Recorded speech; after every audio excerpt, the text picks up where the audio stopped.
Hello guys. So எல்லோரும் எப்படி இருக்கீங்க? ஸோ டைம் பார்த்தீங்கன்னா வந்து ஆல்மோஸ்ட் வந்து மணி நைட்டு 1 மணி ஆயிடுச்சு.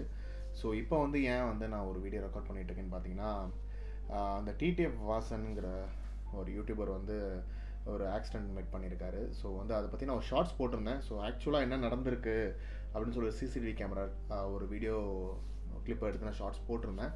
அது பார்த்திங்கன்னா கிட்டத்தட்ட வந்து ஒரு 3 lakh வியூஸ் வந்து போயிடுச்சு. ஸோ அதில் பார்த்திங்கன்னா பயங்கரமான ஒரு என்னை வந்து பயங்கரமாக திட்டி ஒரு நெகட்டிவ் கமெண்ட்ஸ், அதே மாதிரி வந்து ஒரு 40+, 35+ ஏஜில் இருக்கவங்களாம் வந்து எனக்கு சப்போர்ட் பண்ணி கொஞ்சம் மிக்ஸ்டு கமெண்ட்ஸாக நிறையா வந்துருந்துச்சு. அதில் மோஸ்ட் ஆஃப் த கமெண்ட்ஸ் என்னென்னு பார்த்தீங்கன்னா வந்து, நீ உனக்கு என்னடா தெரியும் வண்டி பற்றி, நீ வீலிலாம் அதை அவர் பண்ணவே இல்லை, தெரியாமல் ஆச்சு அப்படி மாதிரி போட்டிருந்தாங்க. ஸோ நான் வந்து யாருக்கும் ஒரு ஹேட்டர் கிடையாது.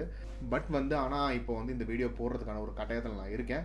யூஸ்வலாக வந்து நான் எப்பயுமே வந்து ஒரு கான்ட்ரவர்சி வீடியோஸ்க்கு முன்னாடி நடந்த கான்ட்ரவர்சி முன்னாடி வீடியோஸ்லாம் வந்து தெரிஞ்சிருக்கும் உங்களுக்கு. TTF vs Cherry vlogs and Cherry vlog vs some other vlog அந்த மாதிரி நிறையா இருந்திருக்கு. அந்த டைமில் வந்து எந்த ஒரு இன்வால்வ்மெண்ட்டும் இல்லாமல் நான் வீடியோலாம் நான் போட்டது கிடையாது, அது சம்மந்தமாக போட்டதே கிடையாது. அதுக்குள்ளே இன்வால்வ் நான் மேக்ஸிமம் ஆக மாட்டேன். ஆகிற அளவுக்கு நான் ஒரு பெரிய யூடியூபரும் கிடையாது. இருந்தாலும் வந்து இந்த வீடியோ எதுக்கு நான் போடுறேன்னா, ஒரு மோட்டோ விளாகிங் கம்யூனிட்டி வந்து நல்ல க்ரோத் ஆகிட்டு இருக்கு. அந்த சமயத்தில் வந்து எந்த ஒரு சின்ன ஒரு இடையூறும் வந்துடக்கூடாது, அந்த கம்யூனிட்டிக்கு ஒரு கெட்ட பேர் வந்துடக்கூடாதுங்கிறத அந்த வீடியோ நான் போடுறேன். ஸோ இதில் வந்து யாரும் வந்து இது கரெக்டு இது தப்பு அப்படிங்கிறத வந்து வியூஸோட இதுக்கு நான் விட்டுடுறேன். என்னோடய பர்சனல் தாட் என்ன அப்படிங்கிறது தான் அந்த வீடியோ நான் சொல்ல போகிறேன்.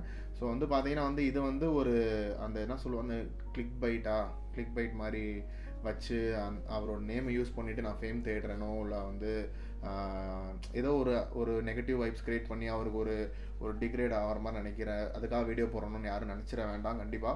ஸோ நான் வந்து ஆக்சுவலாக வாசன் வந்து என்னோட ரொம்ப சின்ன பையன். ஸோ வந்து ஒரு அண்ணங்கிற ஒரு முறையில் தான் நான் சொல்கிறேன். ஆக்சுவலாக நான் அந்த பையனை நான் பேசியிருக்கேன்.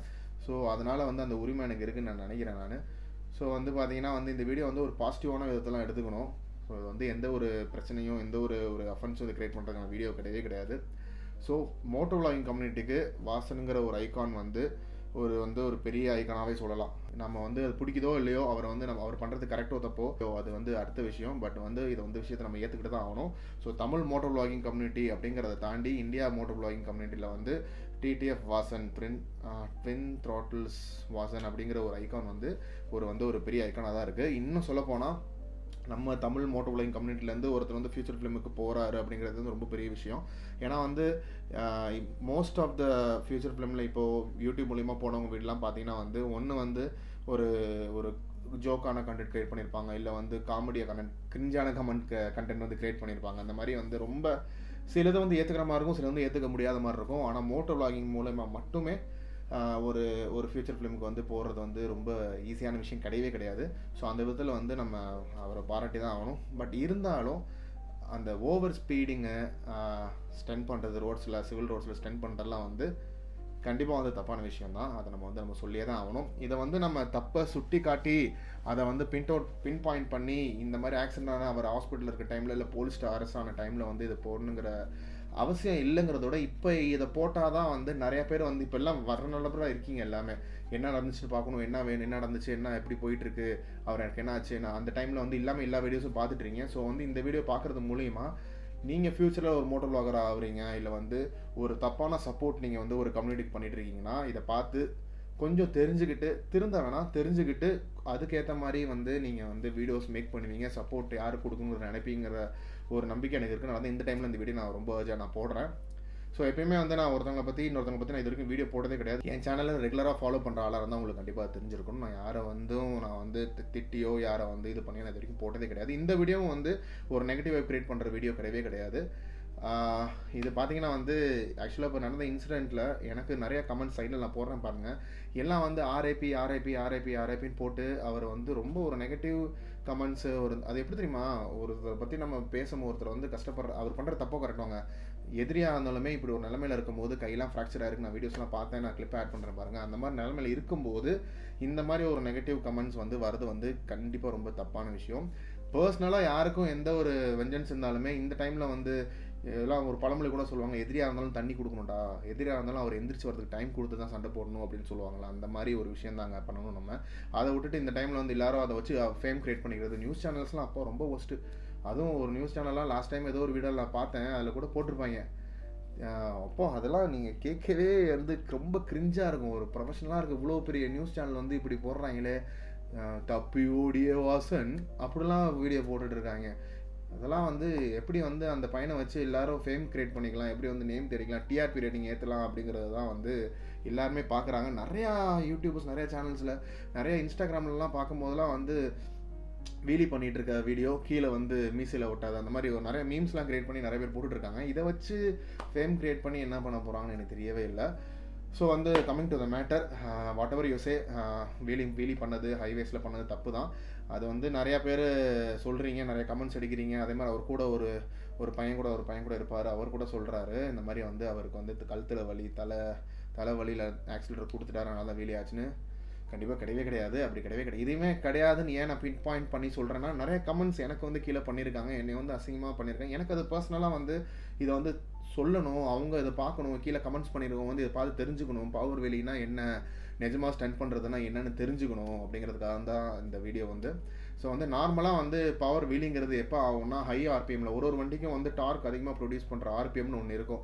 ஃபார் எக்ஸாம்பிள் இப்போ கேடிஎம்னு எடுத்துங்க, 6000 ஆர்பிஎம் டு 7000 ஆர்பிஎம் எக்ஸாம்பிளுக்கு சொல்கிறேன், அந்த மாதிரி இருக்கும். அந்த டைமில் வந்து ஹையாக வண்டி பவர் ப்ரொடியூஸ் பண்ணணும். அந்த மாதிரி இடத்துல தான் வந்து வீலி ஆகும், பவர் வீலிங்கிறது ஆகும்.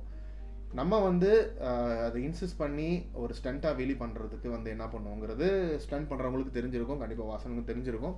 ஆனால் தெரியாதவங்க வந்து தெரிஞ்சுக்கோங்க, பவர் வீலிங்கிறது இப்படி வந்து ஸ்லோவாக போய்ட்டு இருக்கும், இப்படி முறுக்குனா அப்படிலாம் தூக்கவே தூக்காது. அந்த ஆர்பிஎம்மில் இருக்கணும், நீங்கள் அந்த ஹை டார்க் ப்ரொடியூஸ் பண்ணுற ஆர்பிஎம்மில் இருந்து நீங்கள் ஃபுல்லாக திருவினா மட்டும்தான் தூக்கும். ஸோ அந்த பர்டிகுலராக அந்த ஆக்சிடென்ட் ஆன வீடியோவில் பார்த்தீங்கன்னா அந்த ஆர்பிஎம்மில் இருந்துட்டு இப்படி திருவினா தான் தூக்கும். ஆனால் அப்படி எந்த ஒரு ரைடரும் நார்மலாக ரைட் பண்ணிட்டு இருக்கும்போது பண்ண மாட்டாங்க. சூப்பர் பைக்ஸ் நான் கிட்டத்தட்ட ஒரு 16 இயர்ஸ் மேலே ஹேண்டில் பண்ணிட்டு இருக்கேன். சூப்பர் பைக்ஸ் நான் வச்சிருக்கேன், ரேஸ் பைக், ட்ராக் பைக்லாம் நான் வச்சிருக்கேன். ஸோ வந்து பர்சனலாக எனக்கு தெரியும், இப்படி அந்த ஆர்பிஎம்ல இருந்துட்டு இப்படி ஃபுல்லாக திருவனா மட்டும் தான் போகும். அந்த ஆர்பிஎம்ல இருந்துட்டு இப்படி ஃபுல்லாக திருவணும் அப்படின்னு ஒருத்தர் நினைக்கிறாருன்னா அது காரணம் வீலியாக மட்டும்தான் இருக்கும். 2 டைப்பாக வீலி பண்ணலாம், பவர் வீலி பண்ணலாம், அதே மாதிரி பார்த்தீங்கன்னா ஸ்டண்ட் பண்ணுறவங்க தூக்குற மாதிரி வீலி பண்ணலாம். ரெண்டுமே கான்ஷியஸாக பண்ணால் மட்டும்தான் ஆகும். அது வந்து தானாலாம் ஆகிறதுக்கான வாய்ப்பே கிடையாது. நீங்கள் வந்து ஹை ஆர்பிஎம்மில் ஸ்பீடாக போகிறப்ப தூக்கும், வீலி தூக்கும், ஆனால் வந்து லைட்டாக தரையிலேருந்து இவ்வளோ தான் தூக்கும். அந்த மாதிரி ஃபுல்லாக தூக்கவே தூக்காது. ஃபுல்லாக அவ்வளோ தூரம் தூக்குதுன்னா அந்த ஆர்பிஎம்மில் இருந்துட்டு நீங்கள் ஃபுல்லாக த்ரால் கொடுத்தா மட்டும் தான் தூக்கும். அது வந்து அன்கான்ஷியஸாக நடக்கிற விஷயம் கிடையாது. ஸோ இது வந்து இவ்வளோ இன்சிஸ்ட் பண்ணி நான் ஏன் சொல்கிறேன்னா வந்து இந்த மாதிரி தப்பை நீங்கள் பண்ணிடாதீங்க.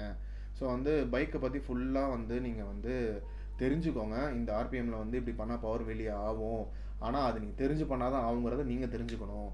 ஸோ வந்து ஒரு பைக் நீங்கள் சூப்பர் இப்போலாம் எடுத்தோன்னே பார்த்தீங்கன்னா எல்லாம் வந்து வண்டி ஸ்டார்ட் பண்ணுறதே சூப்பர் பைக்கில் தான் ஸ்டார்ட் பண்ணுறாங்க, ரைடிங் ஸ்டார்ட் பண்ணுறாங்க. இப்போ நம்மளாம் வந்து டிவிஎஸ் எக்ஸல் ஓட்டணும், பல்சர் 150, அப்பாச்சி 220, கேடிஎம் அப்படி தான் வந்து நம்ம சூப்பர் பைக்கே நம்ம வந்தோம். ஸோ அதனால் அந்த பவரோட ரெஸ்பான்சிபிலிட்டி என்னச்சு நம்ம தெரிஞ்சுக்கிட்டே இருக்கும். அந்த ரெஸ்பான்சிபிலிட்டி என்ன பவருக்கு நமக்கு தெரியும். ஸோ அதே மாதிரி பார்த்தீங்கன்னா வாசனுக்கு நான் பர்சனலாக ஒரு அண்ணங்கிற முறையில் சொல்லிக்கிறது என்னென்னு பார்த்தீங்கன்னா, நீங்கள் வந்து ஒரு பயங்கரமான ஐக்கான இருக்கீங்க, நிறைய பேருக்கு ரோல் மாடலாக இருக்கீங்க. இன்னும் சொல்லப்போனால் எனக்குமே ஒரு ரோல் மாடல் தான். இவர் பண்ணுற மாதிரி நம்ம பண்ணி ஓரளவு இவர் எப்படி வீடியோ போடுறாரு, எவ்வளோ ஒரு நாளைக்கு இத்தனை வீடியோ இவ்வளோ சீக்கிரமாக வீடியோ போடுறாரு, ஷார்ட்ஸ் போடுறாரு, இன்ஸ்டாகிராமில் லைவாக இருக்கார், அந்த மாதிரி பண்ணால் தான் ரீச் ஆகணும், நமக்கும் அந்த மாதிரி தான் வருங்கிறது நானுமே கற்றுக்கிட்டு இருக்கேன் அவர்கிட்ட இருந்து தான். ஸோ வந்து அவருக்கு வந்து ஒரு கெட்ட பேர், இது மாதிரி கிட்டத்தட்ட எனக்கு ஒரு 500 கமெண்ட்ஸ் வந்திருக்கு. அதில் வந்து 400 கமெண்ட்ஸ் பார்த்தீங்கன்னா வந்து கெட்டதாக தான் கமெண்ட்ஸ் இருக்குது. எனக்கு அது பர்சனலாக ஃபீல் ஆச்சு. இந்த மாதிரி வந்து இந்த பையன் அப்படி ஒன்றும் பெரிய கொலை கூத்தலாம் ஒன்றும் பண்ணலை, ஒரு பேட் ரோல் மாடலாக ஆயிடக்கூடாது அப்படிங்கிறது தான் எல்லாத்தோட கமெண்ட்ஸுமான ஒரு மெயின் விஷயமா இருக்குது. ஆனால் அதை வந்து வெளிப்படுத்துகிற விதம் தான் வந்து ரொம்ப தப்பாக இருக்குது எல்லாத்துக்கும். ஸோ அதை வந்து சிம்பிளிஃபைடாக இது வந்து ஒரு தப்பான எக்ஸாம்பிளாக நீங்கள் போயிட்டுருக்கீங்க. இன்னும் சொல்லப்போனால் என் வீட்டில் என் பக்கத்து வீட்டு பையன், அந்த பையன் வந்து உங்களோட பைக்கோட வால்பேப்பர் தான் வந்து ஃபோனில் வச்சுருக்கான். நான் அதனால் யதார்த்தமாக ஃபோனை வாங்கி பார்க்கும்போது வச்சுருந்தான். நான் இப்போ அவன்கிட்ட கேட்டேன், உன் வீட்டு பக்கத்தில் தான் நான் இருக்கேன், இவ்வளோ வருஷமாக நீ பிறந்ததும் நான் பார்த்துட்ருக்கேன்டா, நான் ஒரு 7 lakhs கிலோமீட்டர்ஸ் வண்டியில் ஓட்டிருக்கேன் தெரியுமா, நான் யூடியூப் சேனல் வச்சுருக்கேன் தெரியுமான்னு கேட்டு தெரியவே இல்லைன்ட்டான்.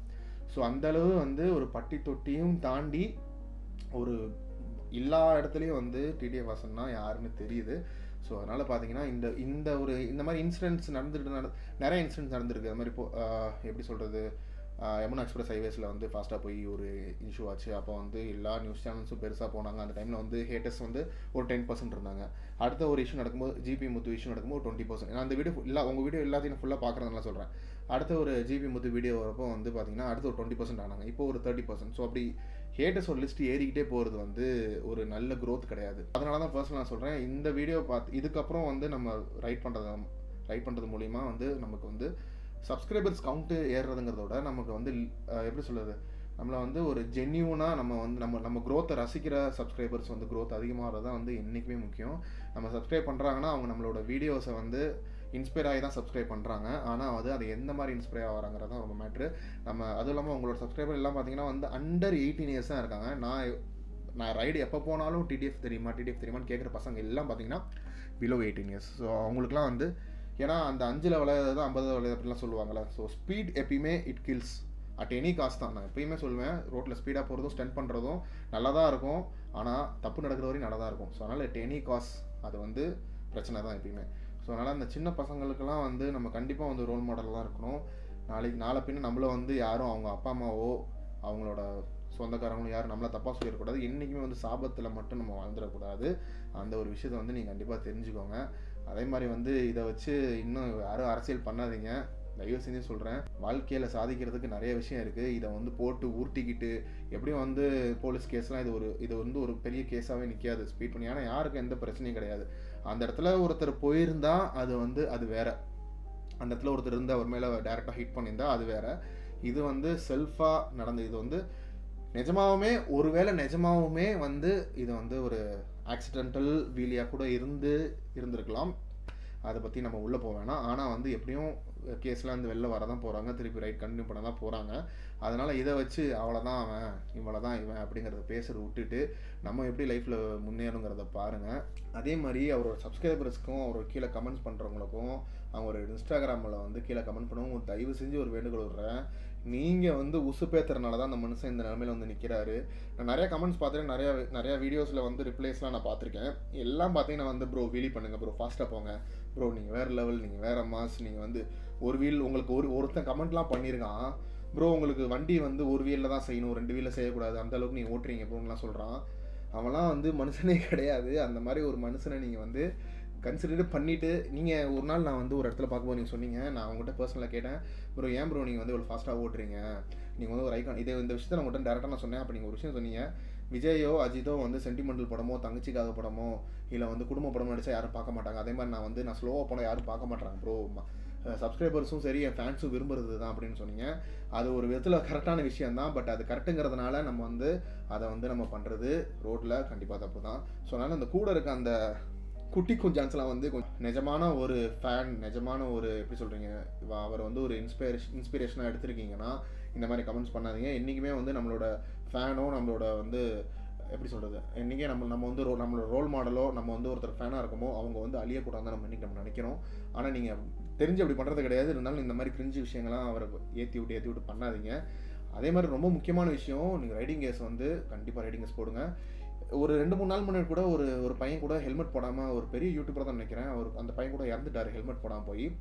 ஸோ கண்டிப்பாக ஹெல்மெட்டு ரைடிங் கேஸ் கண்டிப்பாக போடுங்க. அது மாதிரி இன்னொரு விஷயம் நல்லா தெரிஞ்சுக்கோங்க, நீங்கள் பார்க்குற வியூஸ் வந்து கண்டிப்பாக ஒரு விஷயம் தெரிஞ்சுக்கோங்க. நீங்கள் மோட்டோ ரைடிங் பண்ண போகிறீங்க, ரைடிங் பண்ண போகிறீங்கன்னா எந்த ஒரு ரைடிங் கியரும் உங்களுக்கு 100% காப்பாற்றாது. இன்ஃபேக்ட் அந்த வீடியோவில் வாசன் ஆக்சிடென்ட் ஆன வீடியோவில் வந்து பார்த்தீங்கன்னா அவர் போட்டிருக்க ஹெல்மெட்டும் சரி, டைனிசியோட ரைடிங் ஜாக்கெட்ஸும் சரி டாப் அதுதான் இருக்கிற ஹையஸ்ட் லெவல். பிகாஸ் நான் அந்த ஹெல்மெட்டும் அந்த ஜாக்கெட் தான் நான் யூஸ் பண்ணுறேன். அந்த ஹெல்மெட் அந்த ஜாக்கெட்டாலேயுமே காப்பாற்ற முடியாது. கையில் ஃப்ராக்சராக இருக்கிறத பார்த்தீங்க. எந்த ஒரு ரைடிங் ஜாக்கெட் எந்த ஒரு ரைடிங் ஹெல்மெட்டாக இருந்தாலும் இம்பேக்டை குறைக்க தான் செய்யும், அது 100% காப்பாற்றாது. எல்லா அமெச்சூர் ரைடர்ஸ் எல்லாம் பேசிக்காக ஸ்டார்ட் பண்ணுற பேசிக் ரைடர்ஸ்லாம் என்ன பண்ணுறோம், ஹெல்மெட் ஜாக்கெட் போட்டுட்டா ஃபாஸ்ட்டாக போகலாம், கீழே வந்து அடிப்படாது அப்படின்னு நினச்சிட்டு இருக்கோம். கண்டிப்பாக கிடையவே கிடையாது. அடி உழுவு தான் செய்யும். இந்த மாதிரி ரேசிங் சூட் இருந்தாலுமே அடி உழுவு தான் செய்யும். இந்த மாதிரி ஃபுல் சூட்டே வந்து அடி உழுவுதுன்னா நம்ம ரைடிங் ஜாக்கெட்ஸ்லாம் எந்த அளவு அடி உழுங்கிறத நீங்கள் மறந்துடாதீங்க. ஸோ ரைடிங் ஜாக்கெட் போட்டிருக்கோம், ஹெல்மெட் போட்டிருக்கனால ஃபாஸ்ட்டாக ஓட்டுங்கிறது கிடையவே கிடையாது. ஸ்பீடாக ஓட்டாதீங்க. அதே மாதிரி நீங்கள் ஒரு ட்ராவல் பண்ணுறீங்கன்னா நீங்கள் ட்ராவல் தான் பண்ணுறீங்க, மறந்துடாதீங்க. நீங்கள் ட்ராவல் தான் பண்ணுறீங்க, ரேஸ் பண்ணலை. நீங்கள் ட்ராவல் பண்ணால் ட்ராவலில் என்னென்னா அனுபவிக்கணுமோ அதை மட்டும் அனுபவிங்க. ஸோ ரோட்டில் போகிறோம், சீனரிஸ் இது பார்க்குறோம், ரோட்டில் சுற்றி பார்க்குறோம், அங்கே பார்க்குறோம், கிளைமேட் என்ஜாய் பண்ணுறோம், வெதர் என்ஜாய் பண்ணுறோம், sunrise sunset evening night ride enjoy பண்ணுறோம், கூட ஒரு பில்லியன் ரைடர்ஸ் என்ஜாய் பண்ணுறோம், கூட ஒரு ரைடர்ஸ் கூட ஜாலியாக என்ஜாய் பண்ணுறோம். அதுதான் வந்து ரைடிங். எக்ஸ்ப்ளோரேஷன் தான் வந்து ரைடிங். ரேசிங் வேறு. ரேசிங் எப்படின்னு தனியாக இருக்குது, அது ஒரு பெரிய சாப்டரே இருக்குது. அது ஒரு வீடியோ நான் போட்டிருக்கேன், மேலே ஐக்கானில் கொடுக்க கண்டிப்பாக பாருங்கள்.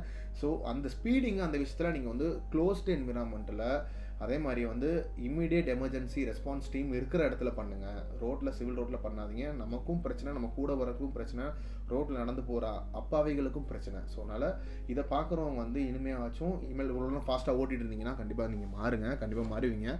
நான் முடிஞ்ச அளவுக்கு ஒரு புரிதலை உண்டு பண்ணியிருக்கேன்னு நினைக்கிறேன். அதே மாதிரி பிரதர், நீங்கள் வந்து ஒரு அண்ணனாக நினச்சி நான் சொல்கிறேன், நீங்கள் வந்து இனிமேல் ஸ்லோவாக போங்க.